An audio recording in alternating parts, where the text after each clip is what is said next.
Mi nombre es Elena Vargas. Tengo 34 años y desde hace casi una década trabajo como consultora de contabilidad forense en Barcelona. El tipo de mujer a la que llaman las empresas cuando el dinero desaparece y nadie quiere admitir a dónde fue. Construí mi carrera rastreando transferencias ocultas, facturas falsas, cuentas fantasma y mentiras financieras. Pero nada de eso me había preparado para el correo electrónico que mi propia madre me envió un lunes por la mañana, poco después de las 6. El asunto era simple. Disfruta tu nueva vida. Lo abrí en mi cocina, todavía medio dormida, con una mano alrededor de una taza de café negro, esperando otro reproche sobre por qué nunca ayudo lo suficiente. En cambio leí: tu hermano y yo tomamos tus 450.000 euros de ahorros y nos mudamos a París. Disfruta siendo pobre. Por un momento no respiré. Lo leí de nuevo, más despacio, como si las palabras pudieran reorganizarse en algo menos cruel. No lo hicieron. Adjunta había una foto de mi madre con gafas de sol frente a un café parisino. Sonreía como si hubiera ganado un premio. A su lado estaba mi hermano Rodrigo Vargas, sosteniendo una copa de champán que nunca podría haberse permitido.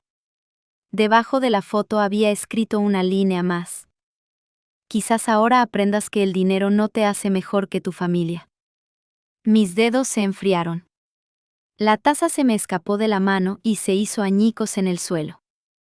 Pero no me moví, porque lo que mi madre no sabía, lo que ninguno de los dos sabía, era que no todas las cuentas que habían tocado me pertenecían. Y cuando los verdaderos propietarios empezaran a hacer preguntas, París dejaría de parecer un sueño y se convertiría en una trampa. No grité. Esa fue la parte extraña. No lloré, no arrojé el teléfono, no llamé a mi madre suplicando una explicación. Me quedé en esa cocina con cerámica rota alrededor de mis pies descalzos y sentí que algo dentro de mí se quedaba dolorosamente quieto. Tal vez era el shock. O tal vez era la parte de mí que había pasado años investigando el fraude de otras personas, finalmente dándose cuenta de que estaba mirando un expediente con mi propio apellido. Pasé por encima del café derramado, me senté en la mesa del comedor, abrí el portátil y accedí a cada panel financiero que tenía. La primera cuenta estaba vacía, la segunda había sido vaciada, la tercera mostraba una transferencia que nunca había autorizado, enrutada a través de una cuenta empresarial temporal con un nombre tan ridículo que casi me hizo reír: Vargas Familia Holding. Mi familia había creado una empresa falsa usando nuestro apellido. Como si el robo se volviera respetable una vez que llevaba una etiqueta corporativa. Cuanto más profundizaba, más fría me volvía.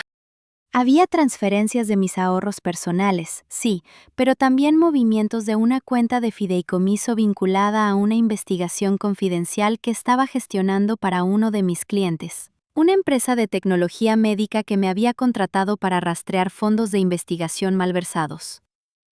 Esa cuenta tenía restricciones legales estrictas, era supervisada, estaba asegurada. Y lo más importante, nunca fue mía para darla, gastarla o perderla. Me quedé mirando la pantalla hasta que los números se volvieron borrosos, no por lágrimas, sino por la náusea de darme cuenta de que mi madre y mi hermano no solo me habían robado a mí, habían entrado en un delito financiero que eran demasiado arrogantes para entender.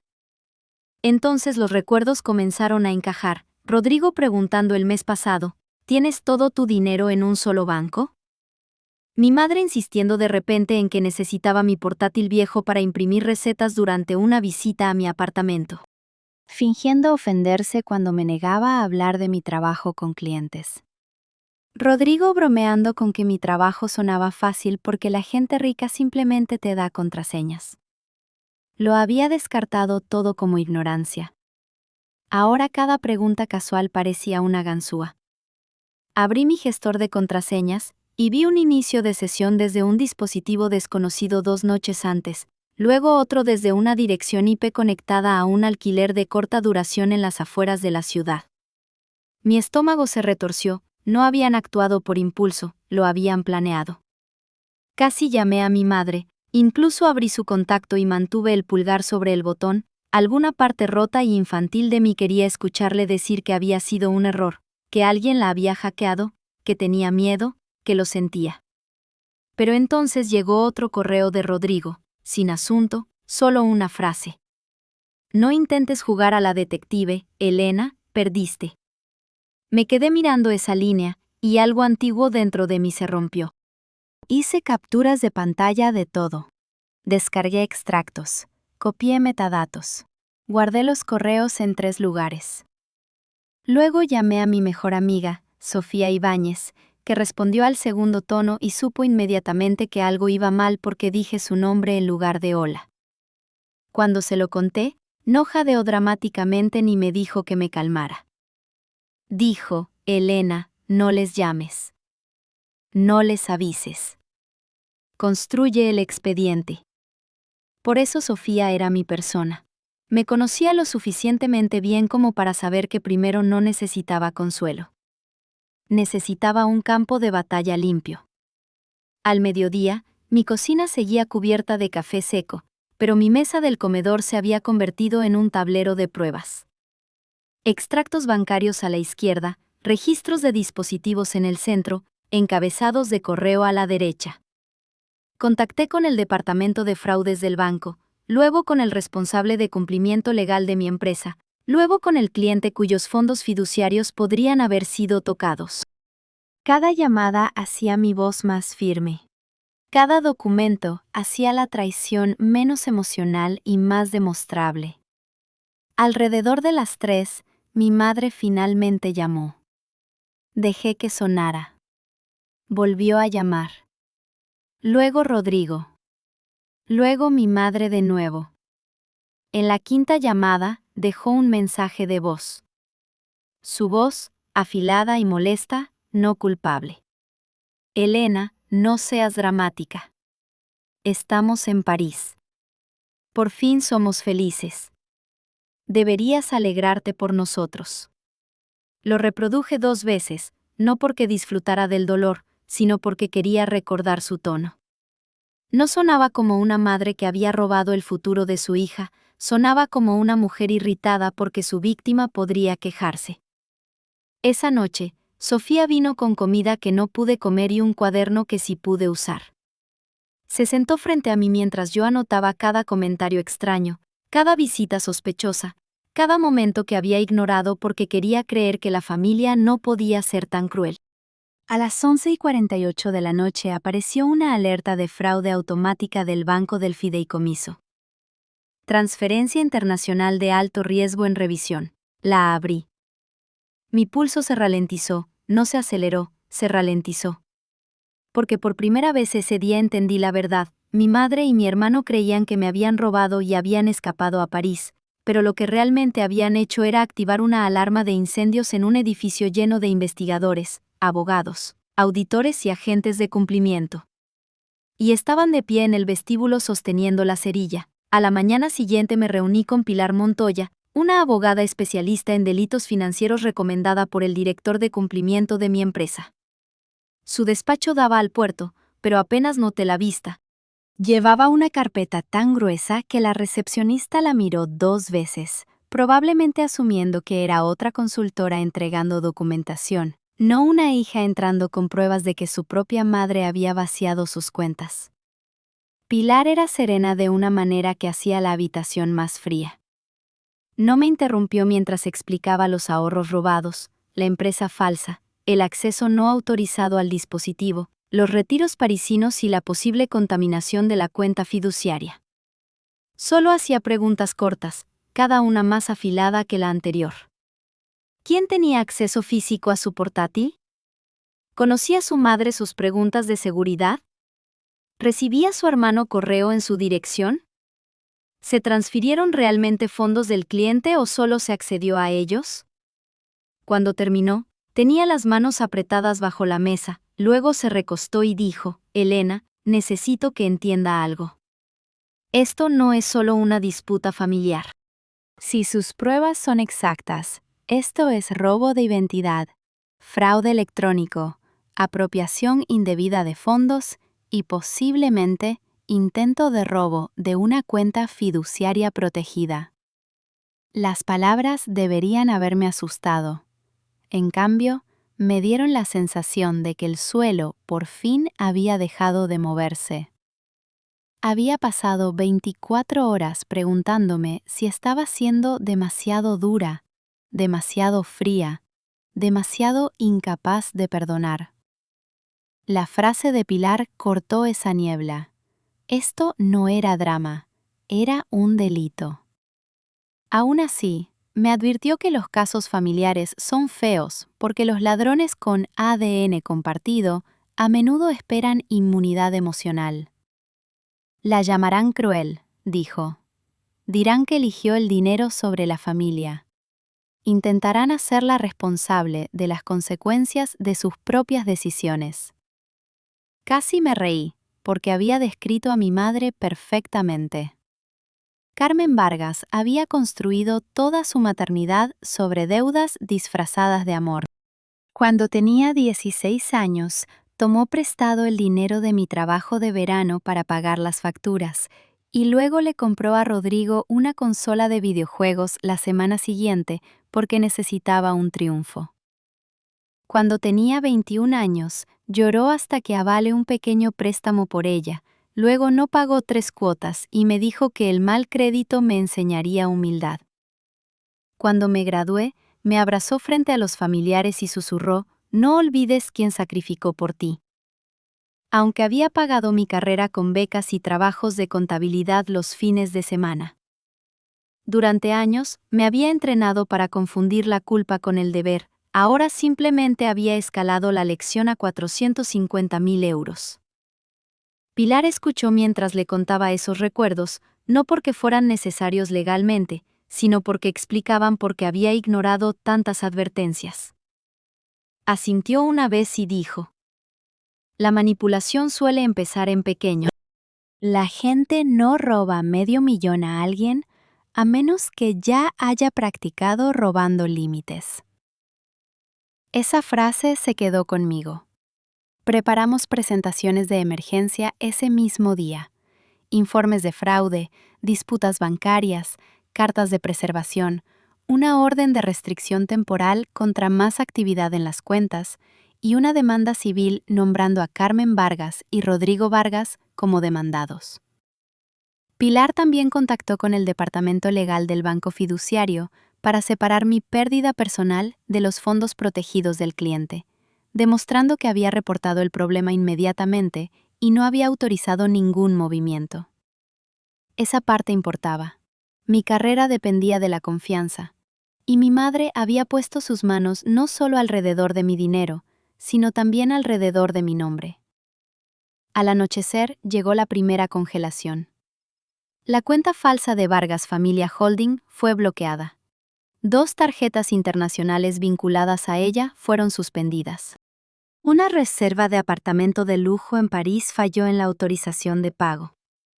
Lo supe porque Rodrigo me escribió 20 minutos después. «¿Qué has hecho?». No respondí. Entonces mi madre envió una foto desde un restaurante.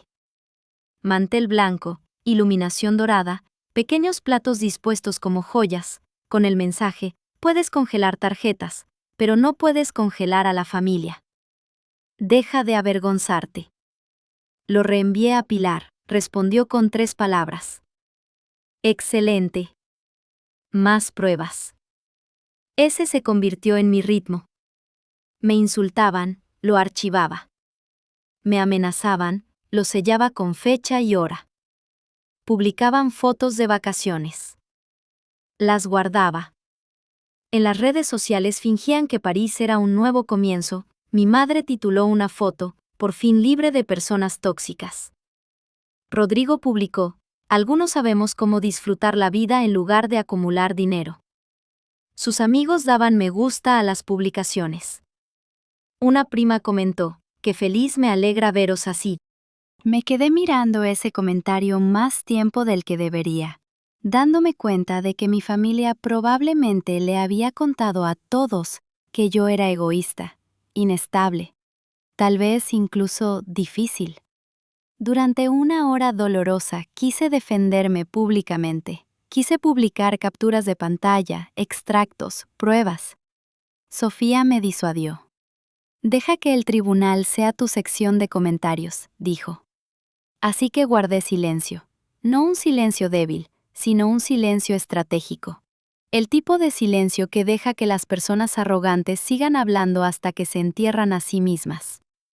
3 días después, Pilar llamó con el primer giro. Elena, dijo, intentaron una segunda transferencia después de la congelación. Mi madre y mi hermano, aparentemente furiosos porque sus tarjetas dejaron de funcionar, habían intentado mover otro bloque de dinero a través de la empresa falsa hacia una aplicación bancaria francesa usando mis documentos de identidad robados. Pero como las alertas de fraude estaban activas, la transacción activó una revisión de cumplimiento. El banco ahora los tenía registrados intentando acceder a fondos restringidos después de que se hubieran presentado avisos formales de disputa. Eso es malo para ellos, dijo Pilar. Miré la foto familiar en la estantería, la de mi madre abrazándonos a los dos en una barbacoa de verano hace años. Por primera vez no sentí tristeza al mirarla. Sentí reconocimiento. Esa foto no era prueba de amor. Era prueba de que a veces las personas que sonríen a tu lado solo están esperando el momento adecuado para tomar lo que construiste. La primera confrontación real llegó 4 días después de la congelación, a las 2:03 de la madrugada, hora mía, cuando mi madre llamó 12 veces seguidas. Finalmente respondí en la 13ª porque Pilar me había dicho que las llamadas grabadas podrían importar. Y Sofía estaba sentada a mi lado con su portátil abierto, lista para tomar notas. Mi madre no dijo hola, siseó. ¿Tienes idea de lo que has hecho? Por un momento casi admiré su descaro. Había robado mis ahorros, huido del país, se había burlado de mí por escrito, y ahora sonaba herida porque las consecuencias habían llegado antes de lo esperado. Pregunté. ¿Estás llamando para devolver el dinero? Se rió, pero la risa se quebró en el medio. ¿Devolverlo, Elena? No seas infantil. Ese dinero estaba ahí, sin hacer nada. Rodrigo necesitaba un reinicio, yo necesitaba paz. Siempre has tenido más que nosotros. Miré a Sofía, que cerró los ojos como si estuviera conteniendo físicamente la rabia. La familia pide, dije. Los ladrones toman. Fue entonces cuando Rodrigo agarró el teléfono.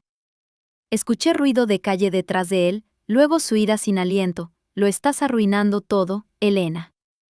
El administrador del apartamento amenaza con echarnos porque el pago rebotó. Mamá ha llorado todo el día por tu culpa. Bien, dije. Y la palabra me sorprendió incluso a mí. No porque no lo dijera en serio, sino porque lo decía completamente. Rodrigo guardó silencio medio segundo, luego escupió. Siempre fuiste egoísta. Disfruta tu vida solitaria con tus números. Luego dijo la frase que borró el último rincón blando de mi corazón. Deberías estar agradecida de que solo tomamos dinero. La cabeza de Sofía se giró de golpe. Repetí, ¿qué significa eso? Colgó. Envié el resumen de la llamada a Pilar inmediatamente. Por la mañana mi teléfono estaba inundado. Mi tía Rosa escribió, tu madre dice que los abandonaste en el extranjero. Una prima escribió, pase lo que pase, no involucres a la policía. Sigues siendo tu mamá. Alguien envió un versículo bíblico sobre el perdón. Nadie preguntó qué había hecho ella. Nadie preguntó por qué mi madre estaba en París con mi dinero robado. Esa fue la segunda traición. El coro de personas que preferían una víctima silenciosa a un criminal expuesto. Pilar aconsejó moderación. Sofía aconsejó un lenguaje más contundente, pero admitió que Pilar probablemente tenía razón. Durante la semana siguiente, los mensajes de Carmen y Rodrigo se volvieron menos arrogantes y más desesperados. Primero, Carmen afirmó que el dinero era un fondo de emergencia familiar. Luego afirmó que yo se lo había prometido verbalmente. Luego dijo que estaba mentalmente inestable y lo había olvidado. Rodrigo enviaba capturas de pantalla de transacciones rechazadas como si yo fuera el servicio al cliente. Deudas de tarjeta otra vez, escribió. Arréglalo. Cuando lo ignoré, envió un selfie desde fuera de una sucursal bancaria cerrada en París con el pie de foto, espero que estés orgullosa. No estaba en voz alta, no cruelmente, pero sí, estaba orgullosa de que por primera vez en mi vida no hubiera corrido a rescatar a personas que se ahogaban en una piscina que ellas mismas habían llenado. La llamada de pánico que quedaba colgada llegó un jueves. Estaba en la oficina de Pilar, revisando una declaración jurada, cuando mi teléfono se iluminó con el nombre de Rodrigo. Lo puse en altavoz. Su voz era delgada, casi infantil. ¿De quién eran esas cuentas? El bolígrafo de Pilar dejó de moverse. Pregunté, ¿de qué estás hablando? Mi madre lloraba de fondo. Rodrigo dijo, la gente del banco dijo que parte del dinero no era tuyo. Dijeron departamento legal, dijeron fideicomiso corporativo. ¿Qué diablos hiciste, Elena? Me recosté lentamente. Ahí estaba, el momento en que la arrogancia encontró vocabulario que no podía intimidar. Yo no hice nada, dije. Accediste a cuentas que no entendías. Mi madre tomó el teléfono, sollozando ahora. Elena, escúchame. No lo sabíamos, creímos que todo era tuyo. Pilar escribió algo en un bloc amarillo y lo giró hacia mí. No expliques nada. Lo seguí. ¿Necesitas un abogado?, dije. Mi madre dejó de llorar instantáneamente. ¿Cómo puedes decirme eso? Con facilidad, respondí. Necesitas un abogado. Entonces empezó a suplicar, cambiando de máscara tan rápido que casi podía escucharlas caer. Primero ira, monstrua desagradecida, luego culpa, te di la vida. Luego miedo, dijeron que podría haber cargos, luego manipulación. Si me amaras, arreglarías esto. La Elena de antes, quizás se habría quebrado con esa frase, la Elena de antes, quizás se habría disculpado por sangrar en el cuchillo, pero la mujer sentada en ese despacho había pasado la semana anterior leyendo pruebas. Te amé, dije. Eso nunca fue el problema. El problema es que creíste que el amor me hacía fácil de robar. Terminé la llamada. Mis manos temblaron después, no por debilidad, temblaron porque finalmente había cerrado una puerta que mi madre había mantenido entreabierta con culpa toda mi vida. Los días antes de la audiencia se sentían menos como espera y más como observar una tormenta eligiendo dirección. Pilar presentó la solicitud de medidas civiles de emergencia. Los bancos completaron sus revisiones internas, y el equipo legal de mi cliente confirmó que ningún fondo protegido había salido permanentemente de la estructura fiduciaria, aunque el intento de acceso había sido documentado y remitido para mayor investigación.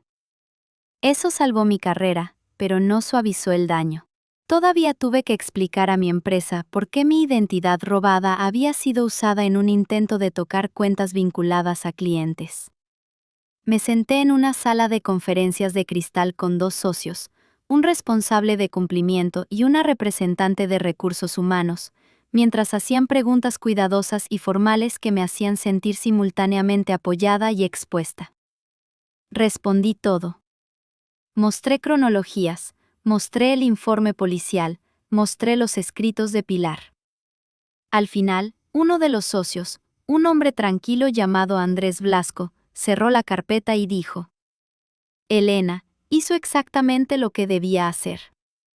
Me mantuve entera hasta llegar al ascensor. Luego lloré, no porque fuera débil, sino porque ser creída después de una traición se siente casi tan abrumador como la traición misma. Sofía me esperó abajo y caminó conmigo por el frío barcelonés sin intentar arreglar nada. Ese era su regalo. Sabía cuándo el silencio era más amable que el consejo. Mientras tanto, París se desmoronaba para Carmen y Rodrigo.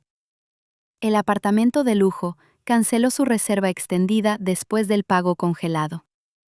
Los cargos del restaurante se revirtieron pendientes de investigación. su aplicación bancaria francesa los bloqueó.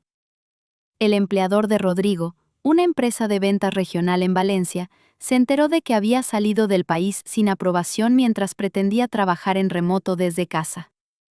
Lo despidieron por correo electrónico, lo que se sentía poético de una manera que intenté no disfrutar demasiado. Las amigas de mi madre comenzaron a preguntar por qué se había mudado repentinamente al extranjero cuando le había dicho a todo el mundo que estaba ayudando a Elena en un momento difícil. Un familiar finalmente me llamó, no para acusarme, sino para preguntar en voz baja, ¿es verdad que tomó tu dinero? No envié capturas de pantalla, ninguna explicación dramática, solo el número de expediente público de Pilar. En 24 horas, la narrativa familiar empezó a pudrirse desde adentro. Las personas que me habían regañado por no perdonar dejaron de escribir. La tía Rosa envió un mensaje. No lo sabía. No respondí, porque una disculpa que llega solo después de la evidencia no es valentía. Es control de daños. 7 días antes del juicio, Rodrigo intentó la intimidación. Envió un correo, abandona esto o le contaré a todos cómo eres realmente. Lo reenvié. 5 días antes del juicio, mi madre intentó la enfermedad. Dejó un mensaje de voz susurrando que el estrés le había causado palpitaciones y que si le pasaba algo, yo tendría que vivir con ello. Lo reenvié también. 3 días antes del juicio, intentó la nostalgia. Envió una tarjeta de cumpleaños escaneada que yo le había hecho cuando tenía 8 años. En crayón morado había escrito, «Mamá, te quiero para siempre». Debajo de la imagen escribió, «¿Era mentira?». La miré durante mucho tiempo. Esa dolió, no porque cambiara algo, sino porque recordaba a la niña que había querido decir cada palabra. Recordaba creer que mi madre era seguridad. Recordaba correr hacia ella después de pesadillas, confiando en que sus manos alejarían el miedo. Luego miré los extractos bancarios junto a mí, y me di cuenta de que el duelo puede existir junto a la verdad sin cancelarla. Respondí solo una vez. La niña que hizo esa tarjeta te amaba. La adulta a quien le robaste, te está llevando a juicio. Pilar aprobó el mensaje antes de que lo enviara. Al día siguiente, recibimos la prueba que lo cambió todo. Un registro subpoenaed de la cuenta de la empresa falsa mostraba una nota adjunta a una de las transferencias. Rodrigo la había escrito él mismo. Mover antes de que se dé cuenta. 4 palabras. Sin confusión, sin malentendido, sin emergencia familiar. Solo intención. Pilar lo llamó un regalo. Yo lo llamé una confesión con mala ortografía. Aún mejor, había un mensaje de mi madre a Rodrigo enviado 2 días antes del robo. Una vez que estemos en París, puede gritar todo lo que quiera. No podrá permitirse pelear. Leí esa frase 3 veces. Cada lectura eliminaba otro gramo de culpa de mi cuerpo. No había robado porque estuviera desesperada. Había robado porque creía que la ruina financiera me silenciaría. La audiencia estaba programada para el lunes por la mañana. El domingo por la noche, Sofía se quedó conmigo. Comimos comida para llevar en el suelo porque mi mesa del comedor estaba enterrada bajo carpetas legales. Alrededor de la medianoche me preguntó, ¿tienes miedo? Dije, sí. Porque no tenía exactamente miedo de perder el caso, sino miedo de ver a mi madre en una sala del tribunal y darme cuenta de que entre nosotras no quedaba nada más que pruebas. Sofía asintió y dijo, entonces ten miedo y ve de todas formas. Ese se convirtió en mi último pensamiento antes de dormir. El valor no era la ausencia de miedo. El valor era entrar en la sala con el miedo a tu lado y negarte a darle el micrófono. La sala del tribunal era más pequeña de lo que esperaba. En mi mente, la justicia debería tener columnas de mármol, pasos que resuenan y una iluminación dramática. En realidad tenía paredes beige, una ventilación que zumbaba y una jueza que parecía cansada antes de que nadie hablara. Carmen y Rodrigo aparecieron por video desde una oficina legal en París. lo que hizo todo irreal, como si mi familia hubiera sido reducida a dos caras atrapadas en una pantalla. Mi madre llevaba perlas, por supuesto. Rodrigo llevaba una camisa arrugada y la expresión de un hombre que recientemente había descubierto que el encanto no es una estrategia legal. Pilar se sentó a mi lado con nuestro archivador de pruebas, tranquila como una hoja. El abogado del banco estaba allí, un representante de la institución fiduciaria de mi cliente estaba allí.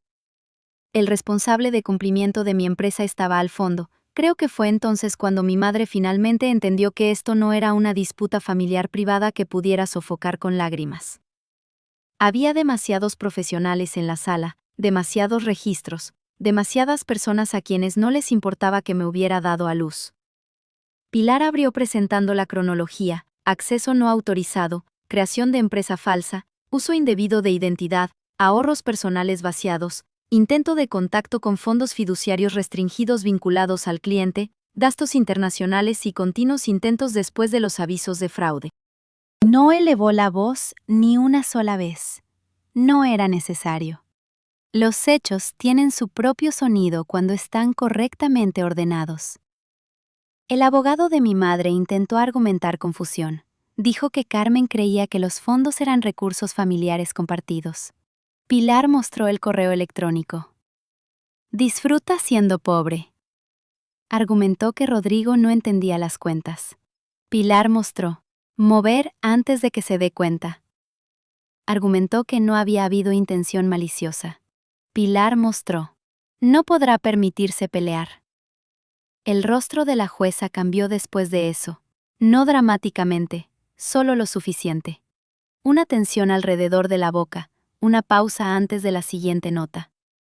Luego mi madre pudo hablar. Se inclinó hacia la cámara, ojos húmedos, voz temblorosa en exactamente el tono que una vez me había hecho ceder instantáneamente. Señoría, soy una madre. Cometí errores, pero intentaba ayudar a mi hijo. Elena siempre ha tenido éxito, lo tiene todo. Rodrigo ha sufrido.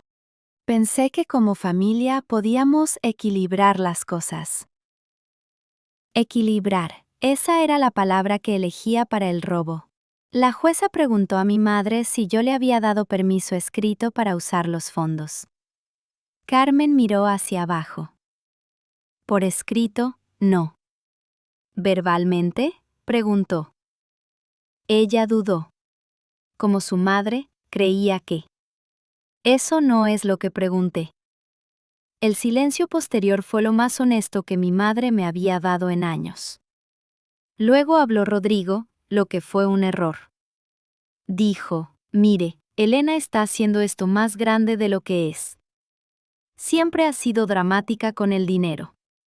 Íbamos a devolvérselo en cuanto las cosas se estabilizaran. Pilar se puso de pie. ¿Con qué ingresos, señor Vargas? Rodrigo parpadeó. Perdón. Fue despedido de su trabajo, ¿correcto? Su rostro se enrojeció. Eso pasó por culpa de todo esto. Porque abandonó el país mientras mentía sobre su ubicación de trabajo.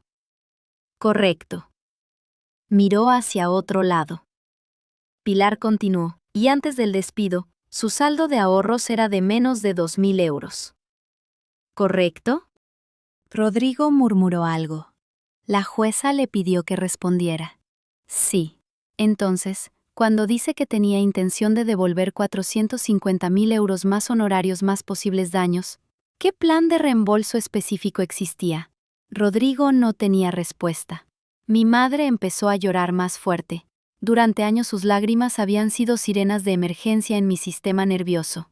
Ese día sonaban como tiempo atmosférico fuera de una ventana cerrada. Luego Pilar pidió permiso para mi declaración. Me puse de pie y por un momento aterrador mi cuerpo olvidó cómo respirar. Miré la pantalla, las perlas de mi madre, el resentimiento de Rodrigo, las personas que esperaban que mi dolor se convirtiera en lenguaje. Amé a mi familia, comencé. Por eso esto funcionó durante tanto tiempo. No porque fuera descuidada, sino porque confiaba en personas que sabían exactamente cómo usar la confianza en mi contra. Mi madre no pidió ayuda. Mi hermano no cometió un error. Planearon tomar mi dinero, abandonar el país y dejarme tan arruinada que no pudiera defenderme. Se equivocaron. Mi voz se estabilizó. No estoy aquí porque los odie. Estoy aquí porque el amor sin responsabilidad se convierte en permiso para el abuso. Quiero que mis fondos sean restituidos. Quiero que mi nombre sea protegido, y quiero que el registro muestre que ser hija de alguien no me convierte en su banco. La sala del tribunal quedó en silencio. Mi madre se cubrió el rostro. Rodrigo miró hacia abajo. La jueza suspendió durante 20 minutos, y esos 20 minutos se sintieron más largos que todo el mes anterior. Cuando regresó, concedió la medida de emergencia. Mis fondos personales serían restituidos mediante activos congelados disponibles, transferencias revertidas y liquidación de propiedades que Carmen había usado como garantía. La empresa falsa permanecería bloqueada pendiente de procedimientos adicionales. El intento de acceso a fondos vinculados al fideicomiso sería remitido a las autoridades investigadoras pertinentes. Carmen y Rodrigo fueron ordenados a preservar todos los registros financieros y ceder el control de cuentas conectadas a las transferencias. Y luego llegó la parte que finalmente asustó a Rodrigo. Porque habían gastado una gran parte del dinero robado, el tribunal autorizó gravámenes contra la casa de mi madre en Bilbao y los activos restantes de Rodrigo para garantizar el reembolso y los daños. Mi madre jadeó. ¿Mi casa? La jueza miró directamente a la pantalla. Utilizaron fondos robados para financiar una reubicación internacional, mientras intentaban impedir que la demandante buscara amparo legal. El tribunal no se convence con su afirmación de malentendido inocente. Esa frase rompió algo en ella. No su corazón quizás, pero su actuación. Su rostro se endureció, y por un segundo la máscara se deslizó completamente. Después de todo lo que hice por ella, susurró. El micrófono lo captó, todos lo escucharon. Y así, incluso su dolor se convirtió en prueba. Las consecuencias no fueron tan limpias como las personas imaginan que será la victoria. No hubo música creciente cuando salí del juzgado, no hubo paz repentina, no hubo sensación mágica de que mi infancia había sido reparada porque una jueza había estado de acuerdo conmigo. Salí al pasillo, me senté en un banco y temblé tan fuerte que Sofía me envolvió con los dos brazos sin decir una palabra. Había ganado. Sí, mi dinero sería recuperado a través de fondos congelados, procesos de seguros, transferencias revertidas y gravámenes. Mi carrera estaba a salvo. Mi nombre había sido aclarado. Mi madre y mi hermano ya no podían llamar al robo un malentendido sin contradecir un registro legal. Pero también había perdido la última ilusión de que la familia significaba automáticamente seguridad. En las semanas siguientes, las consecuencias se extendieron por las vidas de Carmen y Rodrigo como grietas en el cristal. Rodrigo no pudo ser recontratado en su campo una vez que los escritos civiles y los detalles del despido salieron a la luz. Los amigos que habían aplaudido sus fotos de París dejaron de responder sus mensajes. Mi madre regresó de Francia en silencio, ya no glamurosa, no triunfante, solo enojada y de alguna manera más pequeña. Su casa, la que siempre había llamado el hogar familiar, fue grabada. Intentó vender joyas, luego muebles, luego la historia de que yo había arruinado su vida. Pero las historias no pagan sentencias, la compasión no desbloquea cuentas congeladas, y la culpa por una vez no podía convertirse en dinero en efectivo. Algunos familiares intentaron volver conmigo una vez que la verdad se volvió innegable.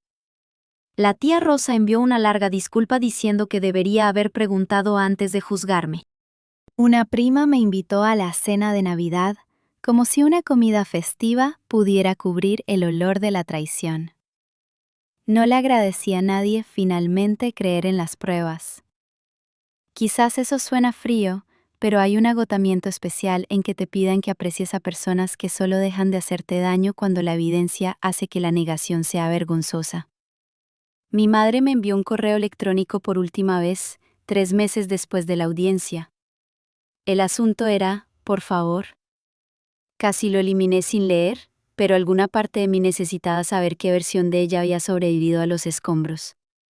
El correo era más corto de lo que esperaba. Elena, no sé cómo llegamos a esto. Echo de menos a mi hija. Tomé decisiones que lamento, Rodrigo está enojado, estoy cansada, ojalá pudiéramos volver atrás. Sin confesión completa, sin disculpa clara por el robo, sin reconocimiento de que había intentado dejarme en la ruina y sin poder. Solo arrepentimiento. Suave e informe. El tipo que quiere consuelo sin responsabilidad. Lo leí 2 veces. Luego abrí una respuesta en blanco y escribí: No podemos volver, porque la persona que era entonces ya no existe. Espero que algún día seas honesta, pero no voy a ser parte de tu vida mientras lo aprendes. Lo envié, bloqueé su correo y me senté en silencio durante mucho tiempo. La perdoné eventualmente, pero no de la manera que la gente suele decir. No la perdoné invitándola de regreso. No perdoné a Rodrigo fingiendo que solo estaba perdido. Los perdoné negándome a dejar que su traición se convirtiera en el centro de mi vida. Los perdoné durmiendo tranquilamente de nuevo, revisando mis cuentas sin temblar, riendo con Sofía sobre café horrible, aceptando nuevos clientes, comprando un pequeño apartamento con cerraduras que solo yo controlaba y una mesa del comedor que ya no estaba cubierta de pruebas. La lección que aprendí fue dolorosamente simple. La familia no es una licencia para robar tu paz, tu dinero, tu dignidad o tu futuro. La sangre puede explicar una conexión, pero no puede excusar la crueldad. El amor no se prueba por cuánto sacrificas por personas que siguen tomando.